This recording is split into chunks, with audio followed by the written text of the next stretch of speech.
Chapter number 28 विपरीत अविपरीत वर्ण विज्ञानी है। इसमें जो श्लोक नंबर 3 है वो देखिए। सबसे पहले रेफरेंस पर्पस से आपको ये समझना है और थोड़ा सा याद रखना है, जस्ट मीनिंग उसका याद रखना है।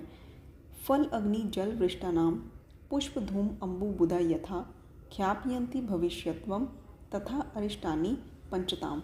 मतलब कि जैसे फल का, अग्नि का, जल का, वर्षा का ज्ञान हमें पुष्प से, मतलब फल का ज्ञान हमें पुष्प से होता है, अग्नि का ज्ञान हमें धूम से होता है और जल वर्षा का ज्ञान हमें मेघों से होता है, उसी प्रकार अरिष्ट लक्षण भविष्य में होने वाली मृत्यु के सूचक होते हैं। नेक्स्ट जो श्लोक है, श्लोक नंबर 4, उसमें यही बताया गया है कि जिस पुरुष में जो मृत्यु को प्राप्त होने वाला है उसमें अरिष्ट लक्षण जो उत्पन्न होते हैं वो बहुत ज़्यादा सूक्ष्म होते हैं और शीघ्र ही मृत्यु कर देते हैं पुरुष की। ठीक है, तो अज्ञानी वैद्य जो है इन लक्षणों को कभी भी पहचान नहीं पाता। अब दो दोषों का जो द्वंद्व होता है, जैसे कि वात पित्त जो प्रकृति वाला पुरुष है उसमें लाज गंध, वात कफ से अलसी के तेल की गंध और पित्त कफ से तिल तेल के समान गंध आती है। ठीक है, ये तीनों द्वंद्वज गंध जो होती हैं ये कुछ आम गंधी होती है, लेकिन इन दोषों की ये जो प्राकृतिक गंध है इनके विपरीत अगर गंध आए तो उसको विकृत गंध समझना चाहिए। जो मृत्यु को प्राप्त करने वाला मनुष्य होता है उसके व्रणों से, मतलब उसके वूंड से मद, अगरू, चमेली के पुष्प, कमल, चंदन, चंपा इनके समान गंध आती है या फिर दिव्य गंध आने लगती है। पित्त के प्रकोप से हुए व्रण कुछ काले और केसर और कंकुष्ठ के समान वर्ण वाले होते हैं। ठीक है, और इनमें दाह और चोष उत्पन्न नहीं होती है। देखिए, पित्त जो है उसमें हमेशा दाह और चोष वगैरह ये लक्षण होते हैं। ठीक है, लेकिन यहाँ पर अगर दाह लक्षण ना हो तो वैद्य को अरिष्ट समझना चाहिए और उस मनुष्य की चिकित्सा नहीं करनी चाहिए। अब शब्द की विकृति का यहाँ पे क्या उदाहरण दिया गया है कि जिन व्रणों से खटखट, घुट घुट आदि ध्वनि निकलती है और जो दाह उत्पन्न करते हैं या त्वचा और मांस में होते हुए भी शब्दयुक्त वायु को छोड़ते हों, उन्हें अचिकित्सीय मानना चाहिए।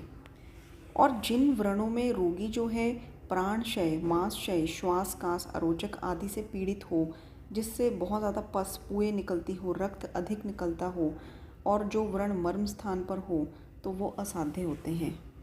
नेक्स्ट इज चैप्टर नंबर 29 विपरीत अविपरीत स्वप्न निर्देशनीय। इसमें भी जैसे अलग अलग स्वप्नों के बारे में बताया गया है कि दूत का दर्शन होना, संभाषा, वेश और चेष्टाएं तथा नक्षत्र, समय, तिथि, निमित्त, शकुन, और इसके अलावा जैसे देह और मन की जो चेष्टाएं होती हैं, शारीरिक और मानसिक चेष्टाएं, ये सब विषय जो होते हैं जो मैंने आपको अभी बोले हैं कि दूध का दर्शन कैसा होता है, संभाषा, डिस्कशन वो कैसा करता है, उसके मन की चेष्टाएं कैसी हैं, उसके शरीर की चेष्टाएं कैसी हैं, ये रोगी के शुभ और अशुभ भाव को कहते हैं। अब जैसे श्लोक नंबर 6 में देखिए कि जैसे जो नपुंसक है, स्त्री दूत है, यह बहुत से दूत तथा अनेक दूत भिन्न भिन्न कार्यों से आए हों, परस्पर यह रोगी में ईर्ष्या रखने वाले या निंदा करने वाले, गधे या ऊंट के रथ पर बैठ के जो दूत आए हों, ठीक है, एक के बाद एक करके आए हों, एक के पीछे एक पंक्ति बनाकर आए हों, ठीक है, वो दूत वैद्य के समीप जो आते हैं वे सब निंदित होते हैं। मतलब एक के बाद एक दूत आ रहे हैं या बहुत सारे दूत आ रहे हैं अनेक अनेक कार्य करने के लिए, ठीक है, और जो दूत रोगी से निंदा करते हों, ठीक है, ऐसे दूत जब डॉक्टर के पास आते हैं, ठीक है, रोगी का संदेश लेकर, तो वो दूत जो है निंदित होते हैं और ये रोगी के लिए अशुभ लक्षण होता है। इसके बाद अगर आप श्लोक नंबर 18 और 17 में देखेंगे, ठीक है, सॉरी 18 एंड 19 श्लोक में देखेंगे नेक्स्ट पेज पे, तो जैसे वैद्य कोई जैसे हवन कर रहा हो, ठीक है, या फिर उल्कापात या भूकंप आदि के समय में, ठीक है, बिजली गिर रही हो, भूकंप आ रहा हो, अर्धरात्रि में कोई वैद्य आया हो, प्रभात में सुबह सुबह कोई आया हो, और सायंकाल की संधि के समय, ठीक है, जब दिन और रात मिल रहे हों, ठीक है, संध्या के समय आया हो, चतुर्थी, नवमी, षष्ठी, पूर्णिमा के समय आया हो, अमावस्या के समय आया हो, तो ऐसे समय में आया हुआ वैद्य के पास दूत जो होता है वह भी निंदित है। ठीक है, क्योंकि ऑब्वियसली ये थोड़ी सी कॉमन सेंस से भी हम समझ सकते हैं कि अब कोई दूत जो है रोगी का संदेश लेकर कोई फेस्टिवल वाले दिन तो आएगा नहीं, नवमी पे, चतुर्थी पे, ठीक है, नक्षत्रों में, या फिर कोई आधी रात को तो आएगा नहीं, ठीक है। कुछ इमरजेंसी कंडीशन होगी, बहुत ज़्यादा बुरी खबर होगी, तभी वो अर्जेंट कंडीशन में एक अर्जेंट मैसेज देने आया होगा, ठीक है। उल्कापात के समय, भूकंप आदि के समय, जब सब अपनी रक्षा कर रहे हैं उस समय वो आया हो, तो फिर इसका मतलब कुछ ज़्यादा ही सीरियस कंडीशन है रोगी की। ऐसे समय में आया हुआ दूत निंदित होता है। तो इस तरह से ये मतलब चैप्टर है, बट इसमें इतने क्वेश्चन नहीं पूछे जाते, लेकिन आपको पता होना चाहिए कि क्या क्या दिया है इसमें। जैसे कि अब नेक्स्ट पेज में देखेंगे 36 और 37 श्लोक। इसमें बताया गया है कि पुरुष जाति के पक्षी बाएं तरफ और स्त्री जाति के पक्षी दाएं तरफ शुभकारी होते हैं, ठीक है। कुत्ते और सियार का जो दाएं से बाएं होकर निकलना श्रेष्ठ होता है, और नौले और चाश पक्षी का वाम की ओर जाना अधिक प्रशस्त होता है। एंड जो श्लोक नंबर 42, 43, 44 है, इसमें बताया गया कि जैसे ग्रंथि या अर्बुद आदि जो रोग होते हैं उसमें छेद्यवाचक जो शब्द है, इस शब्द का बोलना शुभ होता है। विदृधि में, जलोदर में और गुल्म रोगों में भेद शब्द का बोलना श्रेष्ठ होता है। रक्त पित्त में, अतिसार में रुद्ध शब्द प्रशस्त होता है। एंड नेक्स्ट है श्लोक नंबर 68 to 70। इसमें देखिए कि जैसे ज्वरग्रस्त जो होता है रोगी, उसकी कुत्ते के साथ मैत्री। शोष जो रोगी होते हैं उसकी बंदर के साथ मैत्री। ये शोष नहीं, शोष ही आना चाहिए। एंड इसके बाद है उन्माद के रोगी की राक्षसों के साथ मैत्री। अपस्मार के रोगी की भूत प्रेतों के साथ मैत्री। प्रमेह और अतिसार के रोगियों का जल पीना, कुष्ठ का तैल पीना, गुल्म रोगों में कोष्ठ पर तथा शिरो रोग में सिर पर वृक्ष की उत्पत्ति होना, ठीक है। एंड वमन रोग में पूड़ी खाना, श्वास और तृष्णा रोग में मार्ग पे चलना, पांडु रोग में हरिद्रा युक्त भोजन और रक्त पित्त रोगी का रक्तपान करना, इन सब से रोगी मृत्यु को प्राप्त होता है, ठीक है। तो ये सब जो लक्षण होते हैं इन सब से मृत्यु को प्राप्त होता है। और फिर इसके बाद है चैप्टर नंबर 30, पंच इंद्रियार्थ विपरीत पति। अब इसमें अगर आप श्लोक नंबर 3 देखेंगे कि जिस मनुष्य के शरीर में, शील में और प्रकृति में ही विकार आ गया हो, प्रकृति मतलब जो हमारा वात पित्त कफ तीनों दोषों का जो कॉम्बिनेशन होता है, जो जन्म से ही हमारे अंदर ये जेनेटिक कॉन्स्टिट्यूशन होता है, तो इसमें विकार आ गया हो तो ऑब्वियसली ये अरिष्ट सूचक लक्षण होता है। और जैसे चैप्टर का नाम है कि पंच इंद्रिय अर्थ विपरीत पति, इसका मतलब ही यही होता है कि जो है विपरीत अवबोधन होना, जो समझ आना चाहिए उससे उल्टा समझ आना, ठीक है। पंच इंद्रियों का अपने अर्थ का ग्रहण जो है विपरीत होता है। हित को अहित समझना, अहित को हित समझना।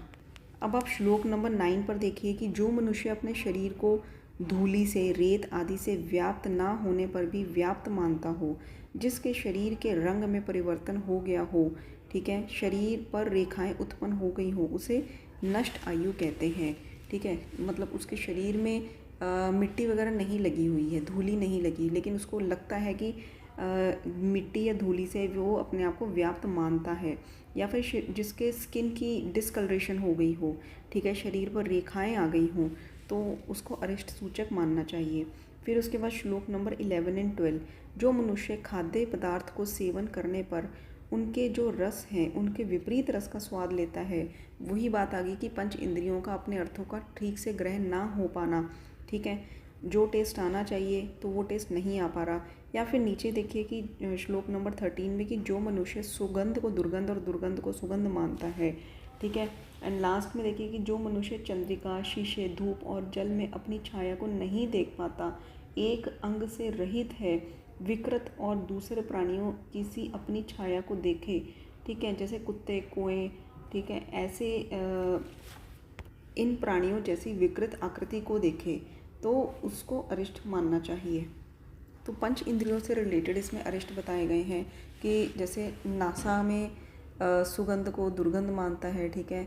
और अगर ये जो चक्षु जो इंद्रिय है उसके रिलेटेड भी दिया हुआ है कि जैसे अपनी छाया को नहीं देख पाता, अपनी छाया में दूसरों की आकृति देखता है, दूसरे जानवरों की आकृति देखता है। या फिर इसमें ये बताया है कि जीवा के रिलेटेड है कि टेस्ट को, जो टेस्ट होना चाहिए वो टेस्ट नहीं आता उसे, ठीक है। तो ये सब अरिष्ट जो है पंच इंद्रिय रिलेटेड वो इस अध्याय में दिए गए हैं। नेक्स्ट इसमें आ जाता है चैप्टर नंबर 31, छाया विपरीत पति। अब इसमें जो पॉइंट है ना, एक दो आप नोट कर लीजिए कि महाभूत के अकॉर्डिंग जो छाया होती है वो 5 प्रकार की होती है, ऐसा आचार्य चरक और अष्टांग हृदय कहते हैं। प्रभा जो होती है ये वर्ण को प्रकाशित करती है और छाया वर्ण को आक्रामित करती है, ये दोनों में डिफरेंस होता है। विमर्श में देखें तो छाया को शरीर की कांति या कॉम्प्लेक्शन कहते हैं, प्रभा और वर्ण के संयोग को छाया कहते हैं। ठीक है, चरके तो छाया वर्ण प्रभा आश्रय इति, ये आचार्य चरक जी ने बताया है कि छाया जो है वर्ण और प्रभा के संयोग को कहा जाता है। अब छाया के रिलेटेड अरिष्ट क्या हो सकते हैं? जिस मनुष्य को काली, लाल, नीली या पीली छाया आक्रांत करती है, दिखाई देती है बार बार, दैट इज़ नष्ट आयु या फिर नष्ट प्राण उसको कहा जाता है। और जिस पुरुष की लज्जा नष्ट हो जाती है, ठीक है, प्रभा, धृति, स्मृति और शोभा ये जिसको सहसा प्राप्त हो जाती है, उसे निश्चय ही गत प्राण समझना चाहिए। इसके बाद श्लोक नंबर 6 देखिए, जिसके दांत लाल या काले वर्ण के हों, ठीक है, या फिर जिसके दांत गिर जाए, खंजन पक्षी की तरह नील वर्ण के हों, उसको भी नष्ट आयु समझना चाहिए। तो इस तरह से इसमें बताया गया है। जैसे श्लोक नंबर 19 है, तो इसमें है कि रोगों के उपद्रव स्वरूप, ठीक है, उत्पन्न ना होकर, मतलब कि किसी भी रोग की एज अ कॉम्प्लिकेशन फॉर्म में उत्पन्न ना होकर इंडिविजुअली किसी के मतलब रोगी के पाँव में उत्पन्न शोथ हो तो वो पुरुष को मार देता है। ठीक है, या तो हम समझें कि ये रोग के उत्पन्न होने के कारण शोथ हुआ है, ठीक है, एज अ सेकेंडरी कॉज, लेकिन कोई रोग नहीं है, कुछ नहीं है, बस ऐसे ही उसके पैरों में शोथ उत्पन्न हो गया तो वो अरिष्ट सूचक होता है। इसी प्रकार मुख में उत्पन्न शोथ स्त्री को मार डालता है और पुरुष के पाँव में उत्पन्न शोथ जो है मतलब मेल पुरुष को मतलब मार देता है। गुह्य स्थानों पर उत्पन्न शोथ जो होता है स्त्री पुरुष दोनों के लिए मारक होता है।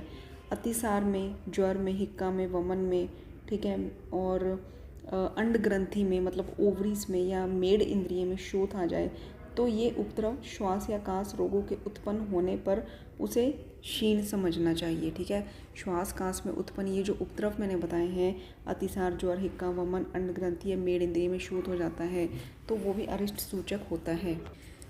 विषम उपचार से या पूर्व जन्म में किए हुए कर्मों से या जीवधारियों की अनित्यता से मनुष्य का जीवन नष्ट हो जाता है। ठीक है, या तो चिकित्सा ठीक से ना की गई हो, या पूर्व जन्म के जो कर्म है वो भी ठीक ना हो, या फिर जीवधारी जो है वो वैसे भी अनित्य हैं। ठीक है, अगर जन्म लिया है तो मृत्यु को प्राप्त होंगे ही, तो इन सब कारणों से भी मनुष्य का जीवन जल्दी नष्ट हो जाता है।